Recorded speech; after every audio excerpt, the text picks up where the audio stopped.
जय Hind, welcome to defence positive. आज हम देखने वाले हैं एरर स्पॉटिंग।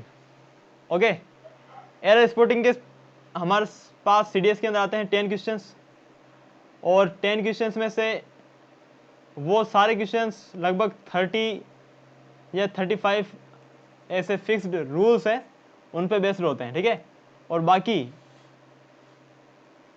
प्रीपोजिशंस वाली एरर होती हैं, है ना, जो आपके फिक्स्ड प्रीपोजिशंस होते हैं, जैसे कि फ्रॉम, फॉर, टू वगैरह वगैरह। ओके, जैसे यहाँ पर देखो कैच अप विथ, है ना, तो यहाँ पर अप क्या है, प्रीपोजिशन है। ओके, और उसी से ये कैच अप विथ क्या बन जाता है, एक आपका फ्रेजल वर्ब बन जाता है। क्या बन जाता है, फ्रेजल वर्ब। इसका मीनिंग क्या होता है, कैच अप विथ का मीनिंग होता है, देखो कि अगर कोई आदमी आगे भाग रहा है और आप पीछे हैं, तो आप भी उसके साथ क्या हो जाते हैं, कैच अप विथ हो जाते हैं, मतलब कि एकदम पैरेलल हो जाते हैं, उसके समान पहुंच जाते हैं, इक्वल। ठीक है, तो उसे हम बोलते हैं कैच अप विथ। ठीक है, इसका मीनिंग ये होता है। तो प्रीपोजिशन वाली एरर होती है और बाकी रूल्स वाली एरर होती हैं। रूल्स, पूरी ग्रामर हमें रीड करने की आवश्यकता नहीं है, कुछ फिक्स्ड रूल्स हैं और बार बार वही रिपीट होते हैं, तो हम वही देखने वाले हैं। देखो question number 1, old age and infirmity had began to catch up with him. Old age and infirmity, infirmity का मतलब क्या होता है, देखो फर्म का मतलब क्या होता है, फर्म का मतलब होता है बोल्ड, ठीक है, मजबूत। तो इन्फर्मिटी का मतलब क्या हो जाता है, वीकनेस। ठीक है, तो वोकेब भी आपको आनी चाहिए, इसके लिए भी हमने वीडियो बनाए हैं। Old age and infirmity had began to catch up with him. अब हैड बिगेन, यहां पर देखो बिगेन जो है ना, इसकी फर्स्ट फॉर्म होती है बिगिन, दूसरी होती है बिगेन, और तीसरी होती है V3 जो होती है वो होती है बिगन।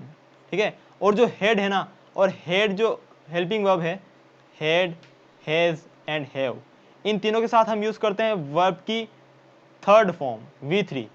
तो यहां पर बिगेन नहीं होगा, यहां पर होगा बिगन। ओके, तो यहां पर आपका एरर हो जाएगा पार्ट बी में। ठीक है, चलते हैं आगे।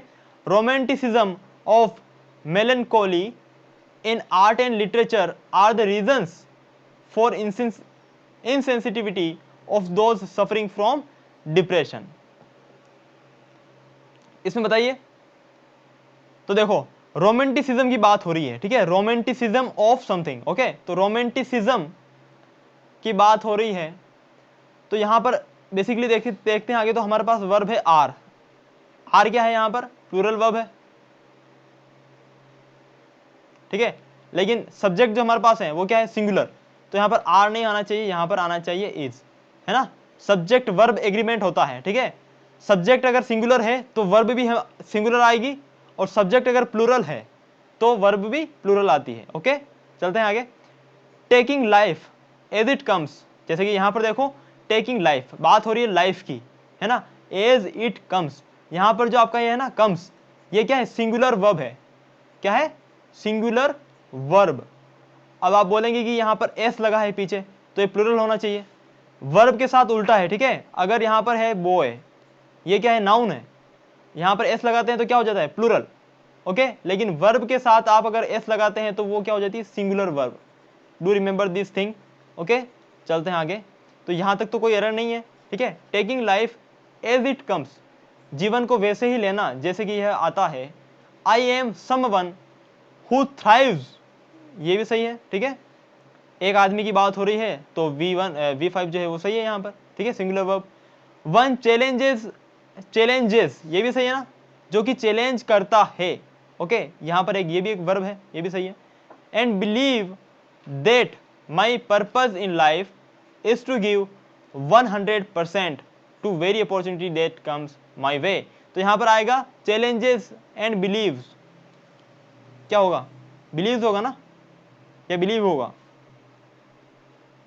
बिलीव ही होगा यहाँ पर। ठीक है, लेकिन यहाँ पर देखो आई एम समवन, जो समवन होता है ना, ये हम यूज करते हैं बेसिकली उस आदमी के लिए जिसे हम जानते नहीं है। ओके, दैट द मतलब द समवन हुम आई डोंट नो, है ना, ऐसा। तो समवन यूज होता है जिसे आप जानते नहीं है। यहाँ पर बात हो रही है आई एम, यानी आपकी खुद की बात हो रही है, तो आपके खुद के लिए आप समवन यूज नहीं करेंगे, आप यूज करेंगे I am the one. Okay, I am the one, तो आप लिखेंगे taking life as it comes, I am the one who thrives वगैरह वगैरह वगैरह। ओके, चलते हैं आगे। Question number 4, the police were. अब हमारे पास होती है नाउन। नाउन दो प्रकार की होती है, सिंगुलर, प्लूरल। ओके, उसके बाद होती है हमारे पास एक कंपाउंड नाउन, ठीक है, यानी कि किसी चीज का मिक्स। जैसे कि पुलिस जो होता है ना, पुलिस उसमें सारे जो होते हैं, जैसे कि सब इंस्पेक्टर, कांस्टेबल, ठीक है, आपके जो भी हेड ऑफ पुलिस जो होते हैं, ठीक है, आईपीएस वगैरह सारे, तो उन सभी का एक ग्रुप होता है ये। ओके, ग्रुप होता है। तो बेसिकली ये कंपाउंड नाउन नहीं होती है, ये कुछ अलग होती है, और उसका मुझे भी आइडिया नहीं आ रहा है, चलो कोई नहीं, छोड़ो। तो बेसिकली जो पुलिस है ना, वो पुलिस आपकी क्या होती है, एक प्लूरल नाउन है। हम पुलिस को मानते हैं एज ए प्लूरल नाउन, है ना। आर्मी को हम मानते हैं as a singular noun. Okay, a group of people. तो देखो, पुलिस के साथ हमेशा क्या आएगी, प्लूरल वर्ब आएगी। पुलिस क्या है, प्लूरल है, तो वर्ब भी प्लूरल आएगी, वर है, सही है। The police were baffled. Baffled का मतलब होता है कंफ्यूज्ड होना, ठीक है। तो the police were baffled and Sherlock Holmes was, Sherlock Holmes किसी का नाम है, okay, was called in to investigate. Okay, यहां पर कोई एरर नहीं है। ये कॉल्ड इन का मतलब क्या होता है, ये मैंने आपको बताया था, ठीक है, जब हमने रीड की थी फ्रेजल वर्ब्स, तो मैंने बताया था कॉल इन, कॉल अपॉन, ठीक है, कॉल ऑन का मीनिंग क्या होता है। देखो, कॉल एट का मीनिंग क्या होता है पता है आपको, कॉल एट यानी किसी को, मतलब किसी प्लेस पर हमें जब विजिट करते हैं तो हम बोलते हैं call at. I called eight Rashtrapati Bhavan.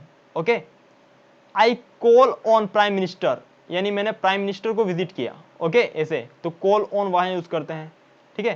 Call in का मतलब होता है कि बुलाया जाना। कॉल इन का मतलब क्या होता है, बुलाया जाना किसी के द्वारा, ठीक है, ये चीज होती है। तो यहां पर एरर आपका कहीं भी नहीं है, ठीक है, सब चीज सही है। Option number D is the right answer. चलते हैं आगे। द बोट केम।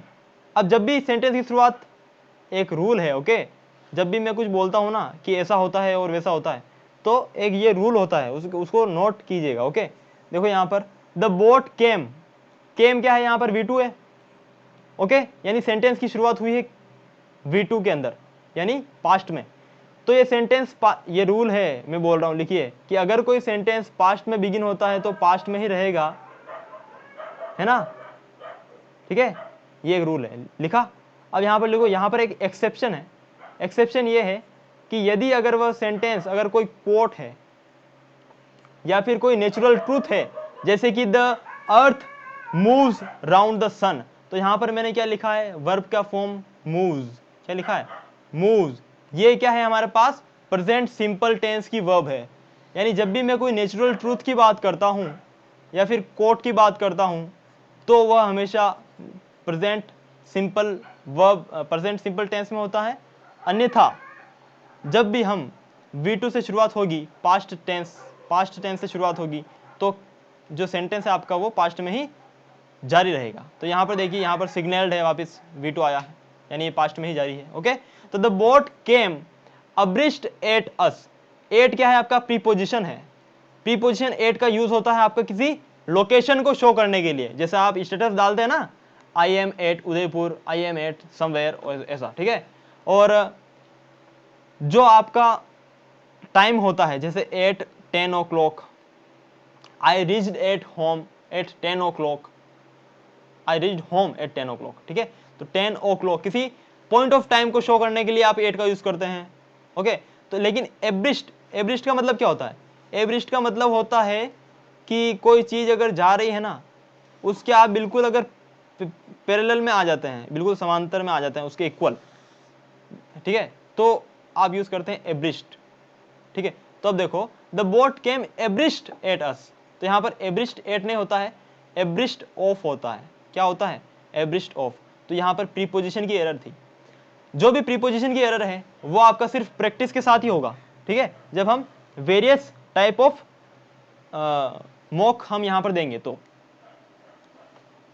इसीलिए प्रीपोजिशन वाला जो एरर है वो उसको फाइंड आउट करना थोड़ा सा मुश्किल होता है, लेकिन कुछ फिक्स्ड प्रीपोजिशंस हैं वही आते हैं, ठीक है, जैसे कि ऑफ, ऑन, फ्रॉम, फॉर जैसा कुछ। चलते हैं आगे। The chairman's comments on future policy introduced a jarring note. Jarring का मतलब होता है शॉकिंग, ओके, चौंका देने वाला। Note for the proceedings. अब आप कभी कोई नोट का मतलब क्या है यहां पर टिप्पणी करना, है ना, अपना कोई पॉइंट ऑफ व्यू देना, ओके। तो जब भी आप कोई अपना पॉइंट ऑफ व्यू रखते हैं ना, तो jarring note to the proceedings होगा। क्या होगा? To the proceedings, not for the proceedings, okay. तो यहां पर हो जाएगा आपके पास jarring note to the proceedings, यानी जो प्रोसीडिंग्स चल रही थी उन पर अपना कुछ ओपिनियन दिया उस चेयरमैन ने। चलते हैं आगे। तो ऑप्शन नंबर सी में एरर था। The collapse of the business was a moral blow to the business tycoon and his family. Tycoon का मतलब होता है कोई बड़ा ही धनवान व्यक्ति, okay. The collapse of the business was a moral blow, है ना, to the business tycoon family. इसमें कोई भी एरर नहीं है, ऑप्शन नंबर डी। चलते हैं आगे। The taxi came at 8 o'clock। यहां पर मैंने बोला था ना आपको, पॉइंट ऑफ टाइम के साथ क्या आता है? 8 आता है। ये सही है, बिल्कुल कोई दिक्कत नहीं है। अगर मैं लिखता यहां पर ऐसा लिखा होता कि the taxi came on 8 o'clock, तो वो होता गलत, ओके। तो the taxi came at 8 o'clock in the morning, क्या होगा? The taxi came at 8 o'clock next morning. सिर्फ इतना ही काफी है, इन द की आवश्यकता नहीं है यहाँ पे, ठीक है। तो यहाँ पर आपका सुपरफ्लुअस एरर था। सुपरफ्लुअस एरर का मतलब है कि किसी चीज की आवश्यकता न होने पर भी उसको वहां पर लिख देना, ठीक है। तो ये चीज की यहाँ पर कोई जरूरत नहीं है, इसको हटा दो। यहाँ पर क्या होगा? The taxi came at 8 o'clock next morning, okay. चलते हैं आगे। Because of extenuating circumstances the court acquitted him from. Acquitted के बाद जो आपका प्रीपोजिशन आता है वो आता है of. Acquitted of the crime, ठीक है, किसी क्राइम यानी अपराध से मुक्त कर देना। एक्विटेड का मतलब होता है पार्डन, क्षमा कर देना, छोड़ देना, ओके। तो एक्विटेड के साथ हमेशा आता है ऑफ। क्या आता है? Acquitted of the crime, acquitted of the murder, है ना। तो यहां पर एक्विटेड फ्रॉम नहीं होगा, ऑप्शन नंबर सी में एरर है, फ्रॉम की जगह आना चाहिए आपके पास ऑफ। चलते हैं आगे। इन consideration for the bereaved families feelings the papers did not print the story. एक और ग्रामर रूल बताता हूं यहां पर आपको। जब हम पास्ट शो करना चाहते हैं तो हम या तो लिखते हैं V2 या लिखते हैं did plus V1, did plus V1, okay. Did plus V2 नहीं, डिड प्लस V1। यहां पर देखो डिड है प्लस प्रिंट V1 है, राइट। यहां कोई भी एरर नहीं है, समझ रहे हो। चलते हैं आगे। तो इसी को देखते हैं बेसिकली। चलते हैं कहाँ आगे। तो in consideration for the bereaved families feeling, consideration का मतलब होता है टू थिंक केयरफुली, ओके।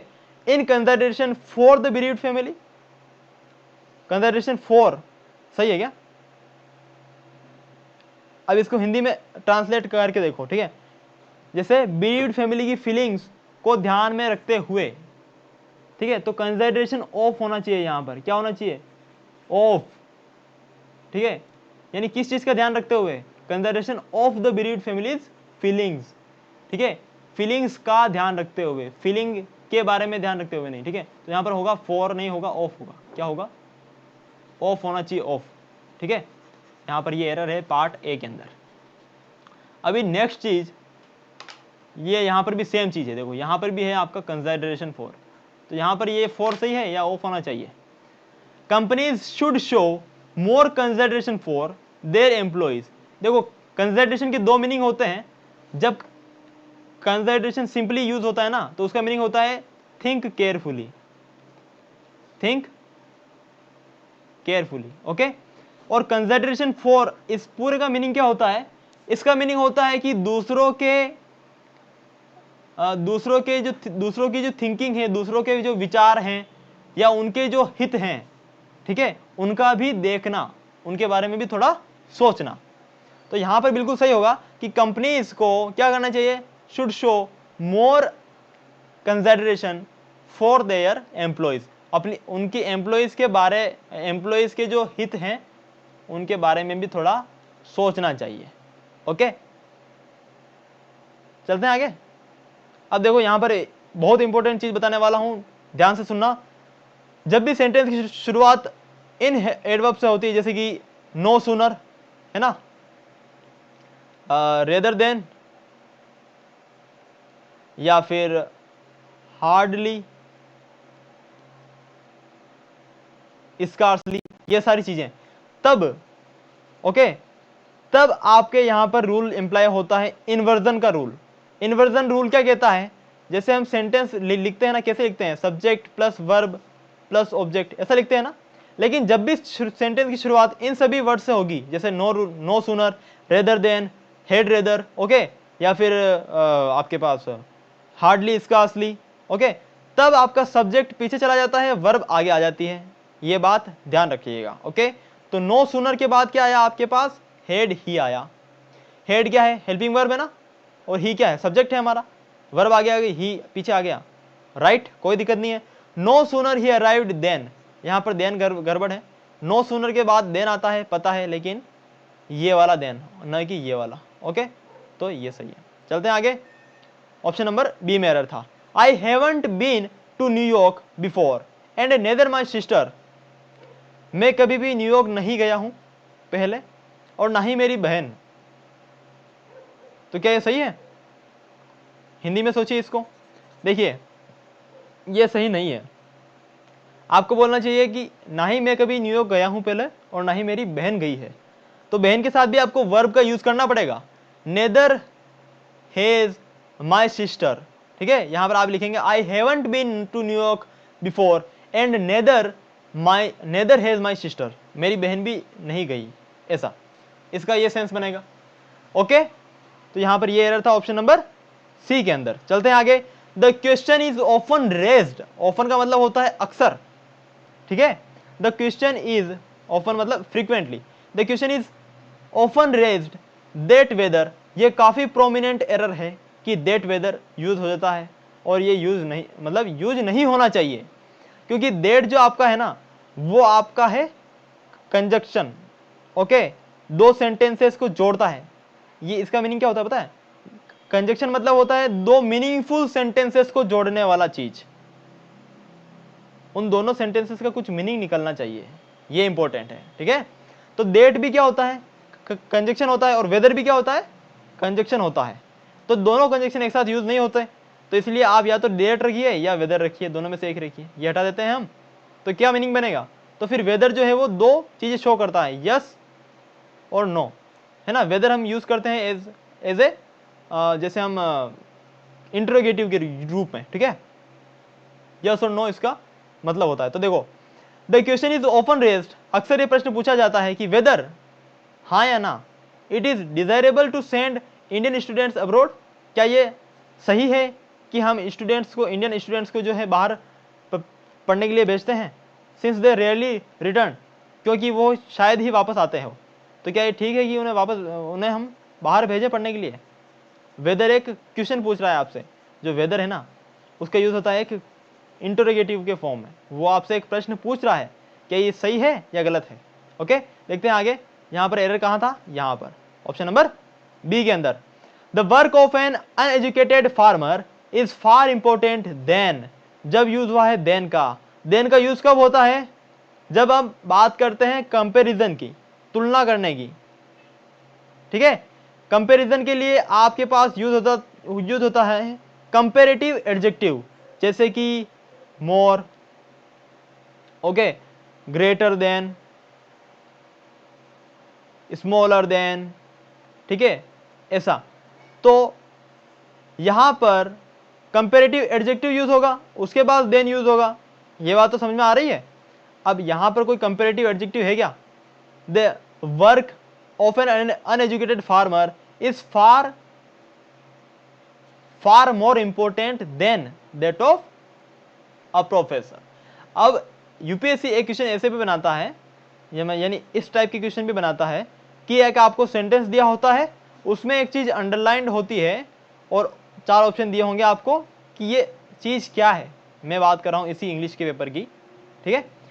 चार चीज दी होती है, बताइए क्या है, नाउन है या प्रोनाउन है या फिर कंजक्शन है, या फिर एडजेक्टिव है, चारों में से क्या है, ऑप्शन सेलेक्ट कीजिए। तो आपका जो दैट है ना वो इस सेंटेंस में किस फॉर्म में यूज हुआ है, क्योंकि दैट बेसिकली प्रोनाउन भी होता है और आपका कंजक्शन भी होता है। ओके, तो यहां पर दैट का यूज किस तरीके से हुआ है, सेंटेंस के हिसाब से क्या मीनिंग बनता है, वैसे हम लगाएंगे। तो देखो, the work of an uneducated farmer, जो अनएजुकेटेड फार्मर का जो काम है वो फार मोर इम्पोर्टेंट, यानी काफी ज्यादा इंपॉर्टेंट है than that of a professor, एक प्रोफेसर के काम से, यानी काम के लिए ही हमने यहाँ पर क्या यूज किया है, दैट। जो दैट है ना वो हमारे काम को शो करता है, काम क्या है, बेसिकली नाउन है। तो दैट इसकी जगह पे आया है ना, तो ये क्या है, प्रोनाउन है, सिंपल। तो दैट हमारा क्या है इसमें, प्रोनाउन, ऑप्शन नंबर बी। बात समझ आ रही है, काफी चीज ये जो है काफी इजी होता है। ये जो है ना, ये जो चीजें पूछी जाती है कि आप सिलेक्टिव जो वर्ड है वो क्या है, नाउन, प्रोनाउन, एडजेक्टिव, एडवर्ब, वो काफी इजी होती है, लगभग आपकी जो है ना 10 आउट ऑफ 10 करेक्ट हो जाएंगे। ओके, सिंपल सी चीज होती है, बस ध्यान रखना है कि सेंटेंस में उसका यूज किस तरीके से हुआ है उसे ध्यान रखना है। चलते हैं आगे। Every man is conditioned by, conditioned by कभी नहीं होता है, कंडीशनड टू होता है। क्या होता है, कंडीशनड टू समथिंग। ओके, यानी किसी चीज से बंधा होना, किन्हीं स्ट्रेंथ से बंधा होना। Okay, if you don't start behaving properly I will be forced to tell to your supervisor. Simple सा एरर है। टेल का मतलब होता है इन्फॉर्म टू समवन, यानी किसी को टू इन्फॉर्म समवन, ठीक है, टू इन्फॉर्म समवन। तो टू पहले ही आ रहा है इसके अंदर, तो टेल के बाद टू का यूज आप नहीं करेंगे। ओके, ऑप्शन नंबर सी में एरर है। The reason why the plane crashed as soon as it took off is the failure of one of the engines, one of, है ना, one of, ठीक है, many of, a many of, है ना। जब भी आपके पास ऑफ ऑफ ऑफ आता है तो आपके पास ऑफ के बाद हमेशा क्या आता है, प्लूरल नाउन आता है। क्या आता है, प्लूरल नाउन। तो यहां पर कोई एरर तो नहीं है, देख लेते हैं। One of the engines, engines क्या है, प्लूरल है, सही है, कोई एरर नहीं है। तो ये आप मेरे को बताएंगे कि इस क्वेश्चन में एरर कहां है। ओके, नीचे टाइप करके बताएंगे आप मुझको इस सेक्शन के अंदर, ठीक है। क्वेश्चन नंबर 3 देखते हैं। थाउजेंड्स ऑफ पीपल, देखो मैंने बताया था ना ऑफ के बाद क्या आता है, प्लूरल। जो पीपल है हमारा क्या है, प्लूरल है। Far and near, thousands of people far and near started gathering outside the auditorium from nearly morning to pay their tributes to the departed leader। कोई लीडर मर गया है, ठीक है, और काफी दूर से लोग आए हैं इधर। Thousands of people from, far and near, from तो आएगा ही ना, पास से और दूर से, सिंपल, कोई दिक्कत नहीं है। यहां पर हो जाएगा एरर पार्ट ए के अंदर, फ्रॉम आना चाहिए। उसके बाद चलते हैं नोबडी। देखो अब जो है होता है ना आपका नोबडी, एनीबडी, ठीक है, या फिर एवरीबॉडी, या फिर एवरीथिंग। ये सारी चीजें जो है ना क्या होती है, आपकी सिंगुलरिटी को शो करती हैं। किसको शो करती हैं, सिंगुलरिटी को। ओके, तो नोबडी के साथ आपका नाउन या प्रोनाउन जो भी ऐड होगा वो कैसा होगा, सिंगुलर होगा। ओके, नोबडी इन देयर होगा क्या, नहीं होना चाहिए, देयर क्या है, प्लूरल प्रोनाउन है। ओके, तो यहां पर आपका देयर नहीं यूज होगा, यहां पर यूज होगा आपके पास nobody in his sense.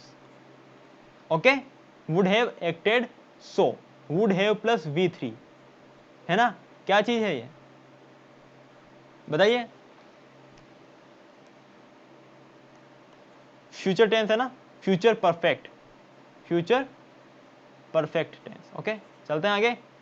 I was baffled with, देखो बेफल्ड का मतलब होता है, मैंने बताया था आपको, कंफ्यूज्ड, ठीक है। तो कंफ्यूज्ड विथ नहीं होता है, कंफ्यूज्ड बाय होता है। कंफ्यूज्ड बाय समथिंग, मैं इस चीज से कंफ्यूज्ड हूं, तो बेफल्ड विथ नहीं होगा, बेफल्ड बाय होगा। ओके, यहां पर आपका क्या था एरर, प्रीपोजिशन का एरर था।